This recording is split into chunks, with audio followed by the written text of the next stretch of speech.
সুপ্রিয় দর্শক, শিক্ষক নিয়োগ দুর্নীতি কাণ্ডে সিবিআইয়ের সাপ্লিমেন্টারি চার্জশিটে উঠে এসেছে জনৈক্য অভিষেক ব্যানার্জির নাম। কেন্দ্রীয় তদন্তকারী সংস্থার সিবিআই আধিকারিকরা সিবিআইয়ের চার্জশিটে দাবি করেছে যে কালীঘাটের কাকুর কাছ থেকে অভিষেক ব্যানার্জি 15 কোটি টাকা দাবি করেছে। এই নিয়ে যখন রাজ্য রাজনীতি একেবারে তোলপাড়, তখন কালীঘাটের কাকুর অডিও ক্লিপের সূত্র ধরে একের পর এক বোমা ফাটালো কেন্দ্রীয় তদন্তকারী সংস্থার সিবিআই আধিকারিকরা। কালীঘাটের কাকুর সূত্র ধরে অভিষেক ব্যানার্জির সংস্থা লিপস অ্যান্ড বাউন্সে কোন কোন বড় মাথারা, কোন কোন প্রভাবশালীরা টাকা পৌঁছে দিত, এবার সেই তথ্যই ফাঁস করে দিল কেন্দ্রীয় তদন্তকারী সংস্থার সিবিআই আধিকারিকরা। আর এতেই রাজ্য রাজনীতিতে আবার নতুন করে একেবারে শোরগোল পড়ে গিয়েছে। দর্শক, আপনারা জানেন শিক্ষক নিয়োগ দুর্নীতি কাণ্ডে আগেই নাম জড়িয়েছিল অভিষেক ব্যানার্জির সংস্থা লিপস অ্যান্ড বাউন্সের। সিবিআই তাদের চার্জশিটে আগেই দাবি করেছিল যে এই শিক্ষক নিয়োগ দুর্নীতি কাণ্ডে লিপস অ্যান্ড বাউন্স জড়িত। লিপস অ্যান্ড বাউন্সে শিক্ষক নিয়োগ দুর্নীতি কাণ্ডের কোটি কোটি টাকা ঢুকেছে। আর এবার কোন কোন প্রভাবশালীর মাধ্যমে কিভাবে এই কোটি কোটি টাকা লিপস অ্যান্ড বাউন্সে ঢুকেছে তা প্রমাণ করেই ছাড়ল কেন্দ্রীয় তদন্তকারী সংস্থার সিবিআই আধিকারিকরা। কি তথ্য উঠে এসেছে দর্শক আমাদের কাছে দেখুন। চার্জশিটে বিস্ফোরক অভিযোগ। নিয়োগ দুর্নীতির চক্রে এজেন্ট হিসাবে কাজ করত এক প্রভাবশালী নেতা। অযোগ্য প্রার্থীদের কাছ থেকে নেওয়া টাকা নিয়ম করে পাঠাতেন তৃণমূল সাংসদ অভিষেক ব্যানার্জির পারিবারিক সংস্থার অফিসে।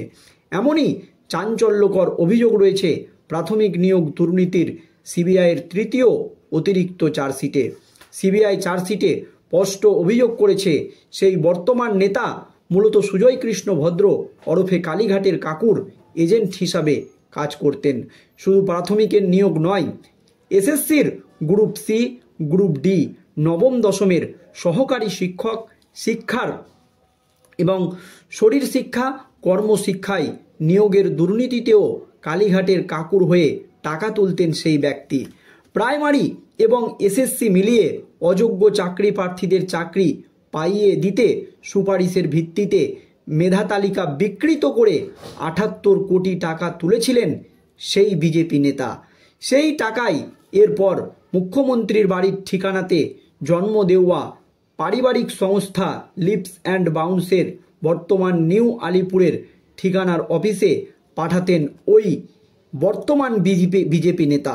তিনি কিন্তু আগে তৃণমূলে ছিল। শাসক তৃণমূলের এজেন্ট চক্রের মূল মাথা বর্তমানে বিজেপি নেতা।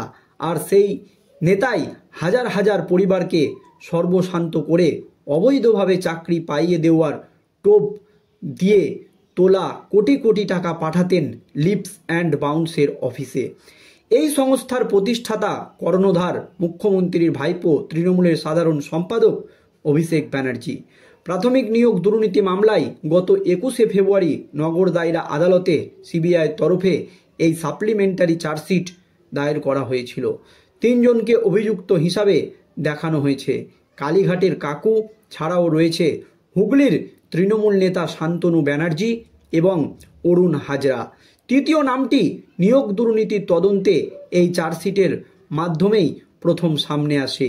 একদা তৃণমূলের নেতা 2024 সালের লোকসভা ভোটের আগে বিজেপিতে যোগ দেন অরুণ ওরফে চিনু হাজরা।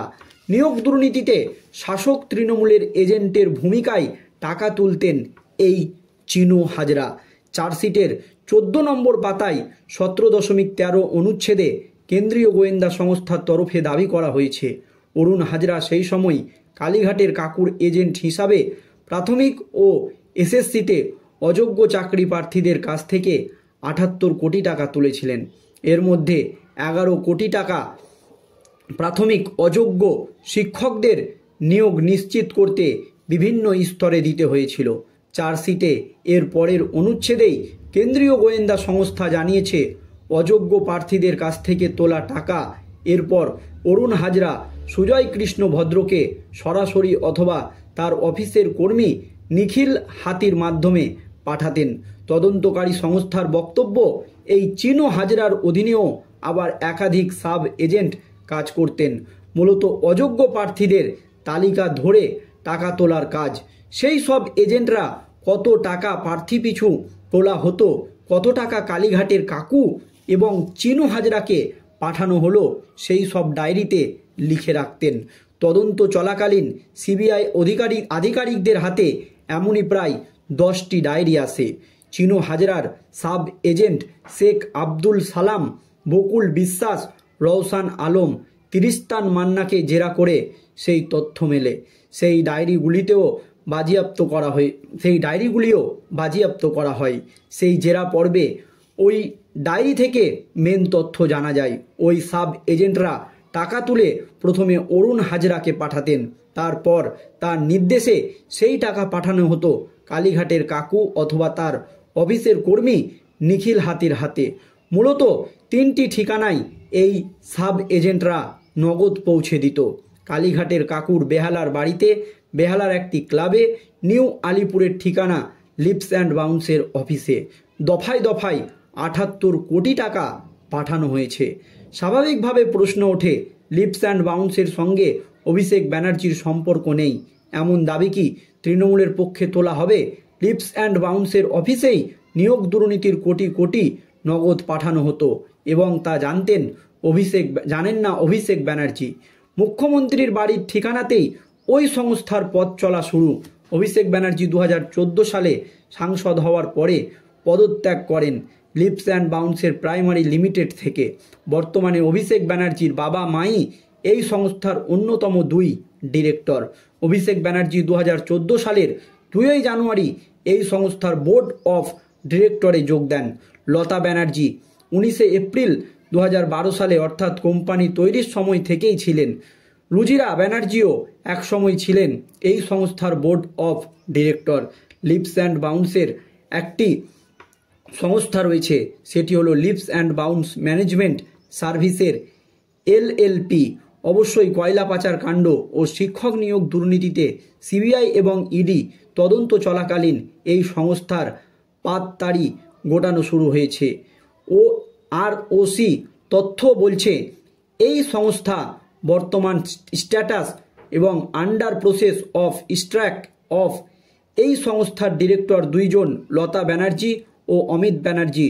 শুধু তাই নয়, 2023 সালের আগস্ট মাসে লিপস অ্যান্ড বাউন্সের অফিসে দফায় দফায় তল্লাশির অভিযানের পর ইডির তরফে যে বিবৃতি দেওয়া হয়েছিল তাতে তাৎপর্য উল্লেখ করা হয়েছে সাংসদ অভিষেক ব্যানার্জি এই সংস্থার চিফ এক্সিকিউটিভ অফিসার CEO। যদিও গত লোকসভা নির্বাচনে তা দাখিল করা হলফনামায় লিপস অ্যান্ড বাউন্সের কোনো উল্লেখ ছিল না। সিবিআইয়ের 3য় অতিরিক্ত চার্জশিটে আরও একটি চমকপ্রদ তথ্য রয়েছে। প্রাইমারির এবং SSCতে অবৈধ নিয়োগের জন্য চাকরি প্রার্থীদের কাছ থেকে যে 78 কোটি টাকা কালীঘাটের কাকু বিজেপি নেতা চিনো হাজরা ও তার সাব এজেন্টদের মাধ্যমে তুলেছিল, টাকা দিয়েও শেষমেশ চাকরি পায়নি এমন ব্যক্তিদের প্রায় 3.5 কোটি টাকা ফেরত দিতে হয়েছিল কালীঘাটের কাকুকে। তার জন্য আবার বেহালার ম্যান্টনে কালীঘাটের কাকু তার সংস্থা ও পরিবারের সদস্যদের নামে কেনা প্রায় 30 কাঠা জমি বিক্রি করেন। আর এই নিয়ে রাজ্য রাজনীতি একেবারে তোলপাড়। দেখুন দর্শক, কিভাবে এই দুর্নীতির চক্র কাজ করতো। দর্শক, এই নিয়ে আপনাদের মতামত জানাবেন। ধন্যবাদ।